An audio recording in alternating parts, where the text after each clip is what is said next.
Hello, I'm Luc Brunet. Welcome to LSE Ideas. The Eurozone crisis that erupted in 2009 has been one of the defining phenomena of this century. Nowhere have the effects been more dramatic than in Greece, with soaring youth unemployment, political instability, and economic turmoil. The tendency of some commentators to blame Greece for the crisis has prompted considerable debate over whether it was a mistake to let Greece join the European Economic Community, or the EEC, which later became the European Union. In this context, it's useful to have an historical assessment of how the member states of the EEC responded to Greece's application in 1975 and why they decided to let Greece join in 1981. Today, I'm speaking with Dr. Eirini Karamouzi, lecturer in contemporary history at the University of Sheffield and A.G. Leventis Fellow at St Antony's College, Oxford. She's also the author of Greece, the EEC and the Cold War, 1974 to 1979, the Second Enlargement. Eirini, welcome. Thank you for having me. Now, Germany and Greece have often been at odds in the context of the Eurozone crisis. Going back to the 1970s, what was the German position towards Greece's candidacy to join the EEC? Germany initially, as the rest of the Europeans at the time, the Nine, were very negative regarding Greece's accession, at least in private, not publicly. And the idea was that in the 1970s was a very inopportune time for enlargement because economic crisis, because of the energy crisis, had hit most of the industrialized West. What is more, Greece was a very different candidate from before, from the past. It was a recently democratized state with a backwards economy. Therefore, it would pose many problems in the internal cohesion of the community. Actually, Carl Schmitt, the chancellor at the time, said, "Over my dead body," whereas the British said, "We should sing God Save the Community." However, ultimately, the Germans became the ultimate champions of the Second Enlargement, and it was mainly political and security reasons that explained the reason. And despite established views that it was France that led the way, Germany, as the paymaster of Europe, actually made this enlargement feasible. They paid the bill that Greece should come in. And how did the international context more broadly, and particularly the Cold War, affect Greece's chances of accession? It was a huge factor behind it. I'm not undermining the ideational factor as the role of promotion of democracy that had become a major theme in the discourse within the European circles in the 1970s, because the Greek strategy at the time had really gambled heavily on the success of an EC application as a tool for the preservation of democracy. Therefore, the ideational element is very important. But in my opinion, my research has really shown that it has been the geopolitical factors, the Cold War, that actually tipped the balance in favor of the Second Enlargement. And what do I mean? Greece in 1974, 1976, which is the period they are applying, has actually decided to withdraw from the military wing of NATO.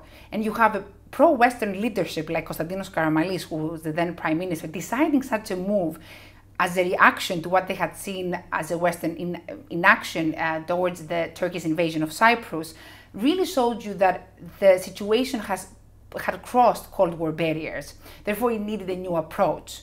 Moreover, in Greece, there was an immense rise of the domestic left that really posed questions about the country's future orientation.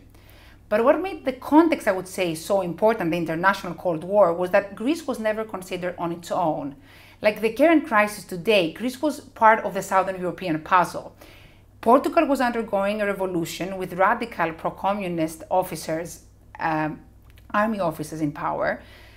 Franco's death was nearing, which had unexpected consequences for Spain. And what is worse, Italy was beset by social turmoil, economic crisis, and political instability, with the communists supposed to be accessing to power. Therefore, in the 1970s, Western Europeans were really seeing that their interests were under threat in the Southern Europe part of the continent. Therefore, there was the fear of a spillover effect from Greece to the rest of Southern Europe. Therefore, the Cold War explains heavily why they were so ready to support the Greek EEC application. Greece's accession, as you mentioned, marked the Second Enlargement, and that brought the total number of member states in the EEC to 10. Today, the EU has 28. How did the Greek case change Europe's enlargement strategy? In two main ways, two main legacies that we have to take away from the Greek experience.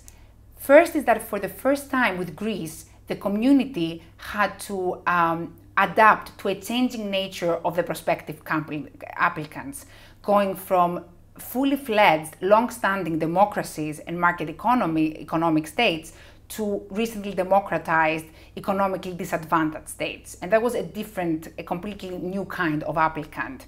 And it was during these applications of Spain, Greece, and Portugal that this idea of democratic promotion really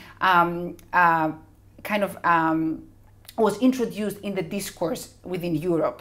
And we take for granted the Copenhagen criteria now, but the whole discussion about this element of Europe's political identity as promoter of democracy actually did not start with the drafting of a treaty or a crafting of a court opinion. It evolved incrementally through enlargement rounds, with Greece, I think, as the most important stepping stone towards that process. The second legacy, which I think is vital when you look at Greece, is that the Greek enlargement was a solution to a Cold War crisis.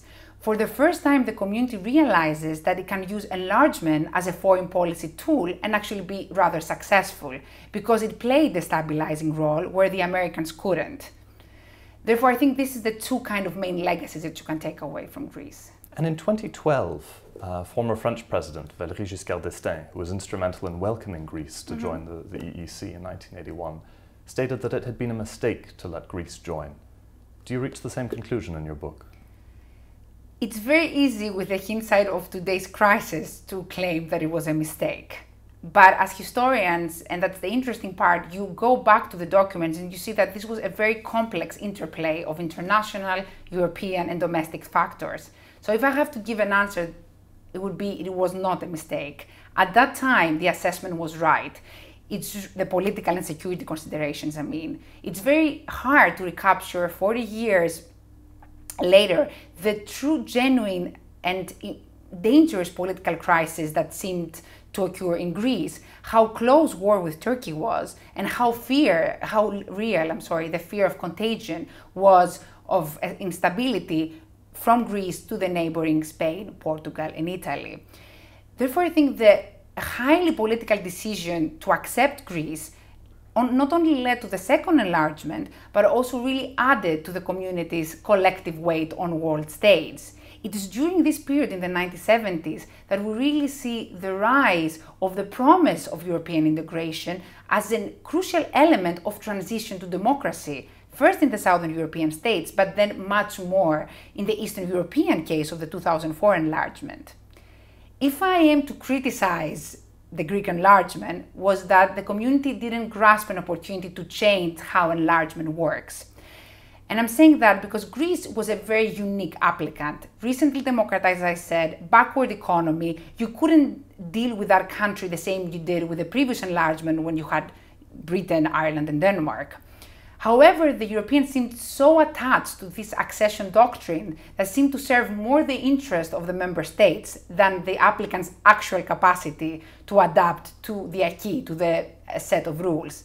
Therefore, you had finally a procedure where the applicant, Greece, would say yes to pretty much everything, because they understood that only when you become a member state, you're able to have a say in the decision making. So we shouldn't be surprised that when new applicants were queuing up, it was the new member states who were recently candidates themselves that would really use enlargement as a blocking device to correct the injustices that they had suffered during their own round of enlargement. So therefore, I would say it was a right decision to accept Greece, but there was no long-term strategy, which tends to confirm the charge level against the community that it barely sets the agenda and really reacts to events.